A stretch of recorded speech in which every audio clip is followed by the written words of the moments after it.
Al. I met him a couple times in my life, as I detail in this book right here. But to make this an incredibly long story short, when I was a teenager, I ran a Weird Al fan site. And over the many, many years of strange experiences that I had while running this website, I sort of fell out of the fandom afterwards. And in my adult life, I rediscovered that I shouldn't be embarrassed or care what other people think about my interests, and I fell head over heels back into my Weird Al-ness. So in the meantime, I had taken up making comics, and I decided to document this whole life experience in a graphic memoir, which I titled Weird Me.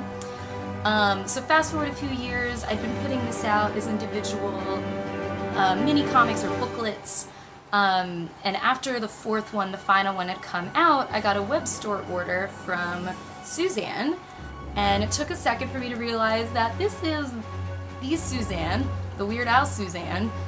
So I very cautiously mailed this comic to them, and after about 2 years, nothing had transpired. In the meantime, lots of people had asked me, like, does Weird Al know about the comic? Has he read it? Has he told you anything? And I had no answer except this weird store order story, which unfortunately went nowhere.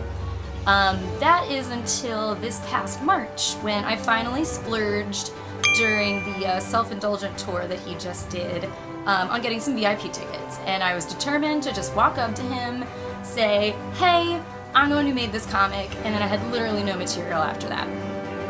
So that's what I did. I went to the show in Atlantic City, and we waited, and I got to go up to him, and I said, hey, I made this book.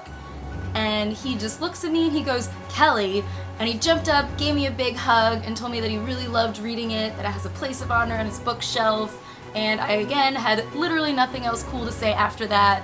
So I'm sure that I just said thank you a lot and cried inside and went home and was deeply depressed that that was probably the highest benchmark that I'm going to reach in my Weird Al-ness.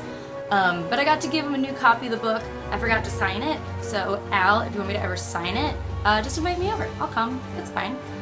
Yeah, so that was probably the best time that I met him. Way better than the time that I met him, said hi to him, he said hi back, I got my CD signed, and then I left.